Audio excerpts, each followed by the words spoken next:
విశాఖలో రోడ్డు ప్రమాదాల నివారణకు 2026 ఏప్రిల్ 1 నుంచి నగరంలో ఏఐ ద్వారా ట్రాఫిక్ నియంత్రణ చేయనున్నట్లు పోలీస్ కమిషనర్ శంఖభద్ర బాగ్చి తెలిపారు. కొత్త సంవత్సరం పోలీస్ శాఖ నగరంలో చేపట్టబోయే పనుల గురించి వివరించారు. విశాఖ వార్షిక నేర సమీక్ష వివరాలను మీడియాకు విడుదల చేశారు. గత ఏడాదితో పోలిస్తే 2025లో విశాఖలో 50% నేరాలు తగ్గినట్లు చెప్పారు. నగరంలో ప్రజల భాగస్వామ్యంతో 13,000 సీసీ కెమెరాలు ఏర్పాట్లు చేశామన్నారు. అత్యధిక సైబర్ క్రైమ్ నేరాలు పరిష్కరించినందుకు విశాఖ పోలీస్ కమిషనరేట్కు ఏబిసిడి అవార్డు దక్కిందన్నారు. ఇప్పుడు ఏం జరుగుతుంది? పోలీస్ కనిపిస్తే హెల్మెట్ ధరిస్తాము, పోలీస్ కనపడకపోతే హెల్మెట్ పక్కన పెట్టాము. ముగ్గురు ట్రిపుల్ రైడింగ్ చేస్తున్నారు, పోలీస్ కనిపిస్తే నువ్వు దిగిపో అని ఒకరిని దింపేసి వెళ్ళిపోతారు.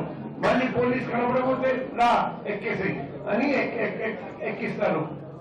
ఇదంతా జరగదు.